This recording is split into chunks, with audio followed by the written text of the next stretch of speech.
merasa kurang enak badan. Ih, manja banget. Dokter PhD nggak bisa.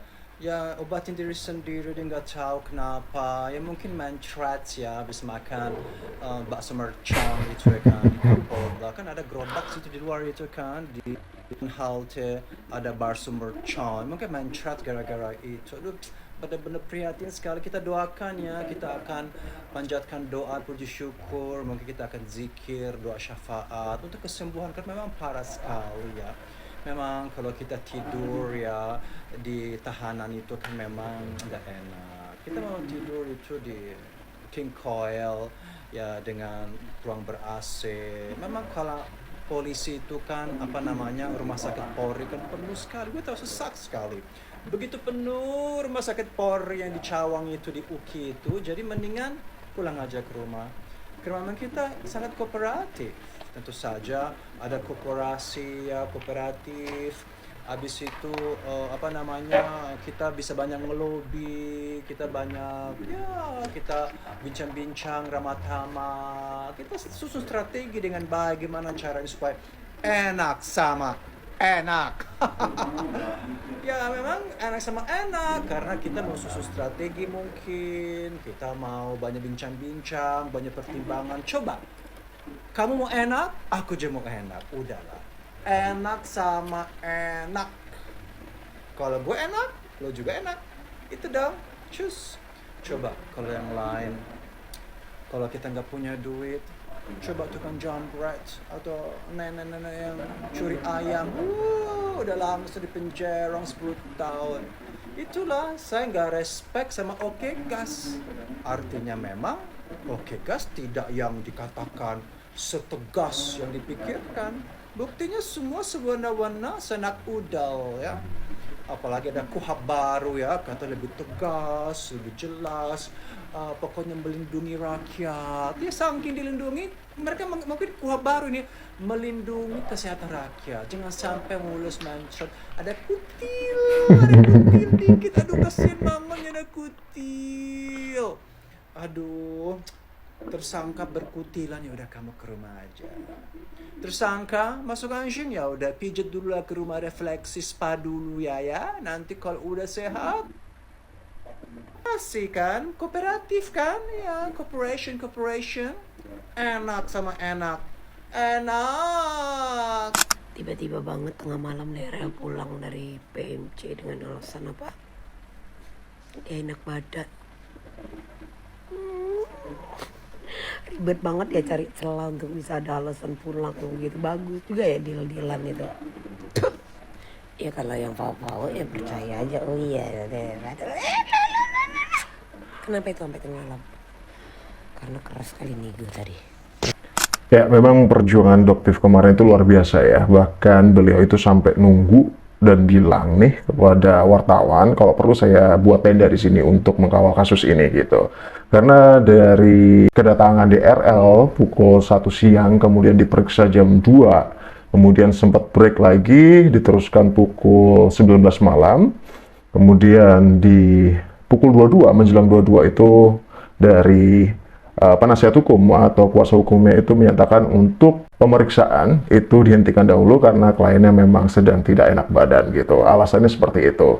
Kemudian yang dikonfirmasi oleh pihak kepolisian juga mengatakan bahwa sejauh ini TSK ini juga kooperatif. Jadi ya mungkin bisa dilanjutkan di kemudian hari ya gitu. Namun alasan pihak kepolisian ataupun kuasa hukumnya yang menyatakan bahwa DRL itu sedang tidak enak badan, itu kenapa untuk pemeriksaannya harus dihentikan dan dilanjutkan minggu depan kan seperti itu ya. Tidak serta-merta ditelan mentah-mentah oleh para warganet dan netizen gitu. Mereka tidak percaya begitu saja ya gitu. Bahwa hal itu cukup janggal gitu. Kemudian juga soal PH dari DRL yang menyampaikan bahwa pelapor ya, entah Doktif atau siapapun gitu, itu sebenarnya tidak layak ya untuk melaporkan hal ini karena posisinya itu hanya sebagai reviewer saja. Sedangkan BPOM sendiri menyatakan ya ketika itu bahwa sebenarnya siapapun boleh dan ikut serta, itu ya boleh untuk ikut serta gitu untuk menyuarakan suaranya atau opininya atau bahkan laporan ya jika dicurigai ada beberapa hal-hal yang melanggar atau juga ada tindak pidananya gitu ya, yang khususnya juga merugikan banyak orang gitu. Diserang-serang terus ya, tentu pada akhirnya kita menghadiri panggilan Polda Metro ini untuk membuka terang benderang laporan tersebut. Dan saya sangat yakin, sekali lagi saya sangat yakin, laporan ini jauh daripada perbuatan pidana. Jadi seperti itu yang diyakini oleh PH dari DRL sendiri ketika itu ya. Namun poinnya adalah ditahan atau ditundanya penahanan untuk DRL ini itu benar-benar ya tidak menghapus sanksi administratifnya, kemudian juga soal sanksi pidananya yang berlaku di KUHP era baru ini. Kemudian dengan hadirnya era KUHP baru ini harusnya juga untuk penerapan hukumnya lebih tegas lagi daripada sebelumnya gitu. Karena di sini ya, dugaan pelanggaran yang dilakukan oleh DRL ini adalah tentang Undang-Undang Kesehatan dan juga Perlindungan Konsumen. Jadi bukan soal produk yang overclaim aja, soal tomato kemarin ya gitu yang sering dibahas oleh beberapa reviewers itu, sehingga membawa kasus ini menjadi besar seperti sekarang. Dugaan lainnya adalah soal izin praktek ya, gitu yang dilakukan oleh DRL ini. Jadi memang cukup serius ya, dan ini menyeret nama lembaga besar soal kedokteran dan juga merugikan banyak masyarakat gitu. Bayangkan saja kalau keuntungan yang ia dapatkan dalam sehari bisa puluhan miliar gitu. Berapa banyak masyarakat yang sudah dirugikan ya dengan dugaan produk yang bermasalah ini. Sedangkan dugaan yang ramai pada saat ini adalah soal katanya ada sosok yang besar gitu ya, sosok yang berpengaruh gitu ya, yang katanya melindungi atau membackup ya seorang DRL ini. Billionaire, oke? Wah, milioner katanya guys. Milioner, dari mulai pemegang saham Holywing, Waduh, yang mengenal beliau, DRL, atau untuk salah satu grup dari 9 naga.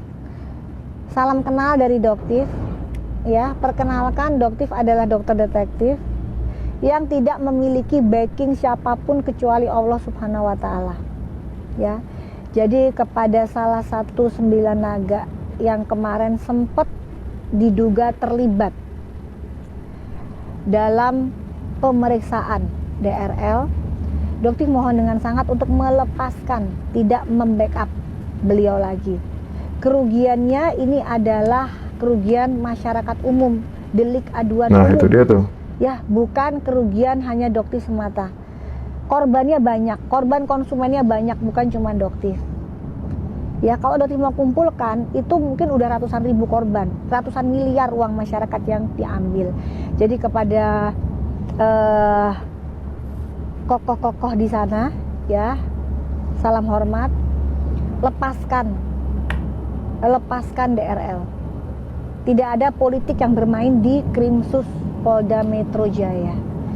Biarkan dia menuai semua perbuatannya. Jangan dibela lagi dalam hal apapun. Jangan ada backup dalam hal apapun. Ya, Doktif tahu kalian bisa menghilangkan Doktif kok. Bisa. Ya. Serem banget. Tapi nggak worth it sama sekali. Gitu. Karena ini hanya satu orang. Oke, kita juga akan baca nih beberapa tanggapan warganet ya menanggapi beberapa oknum yang katanya membackup DRL ini sehingga proses pemeriksaannya kemarin itu tidak dilanjutkan penahanan kan gitu ya. 9 naga memang meresahkan gitu ya. Saya tahu siapa salah satu dari 9 naga. Ada hubungannya juga sama suaminya Nepos. Waduh, bahaya nih. Percaya damkar aja kata gitu. Karena hukum punya mafia gitu. Waduh. Oke, yang terakhir adalah ini loh Kartini yang sesungguhnya. Salut sama Doktif dalam memperjuangkan keadilan di negeri Konoha gitu ya. Presidennya aja nggak mampu buat menumpas kejahatan di kepolisian Republik Indonesia gitu ya. Republik Konoha malah. Aduh, gimana nih menurut kalian ya kalau ada membackup gitu? Waduh, susah sih. Tapi ya kita nggak boleh lepas tangan ya gitu bahwa dukungan terhadap kasus ini kemudian kepada Doktif juga harus kita terus salurkan gitu ya. Jangan biarkan Doktif itu berjuang sendiri gitu. Oke, sampai jumpa di video selanjutnya.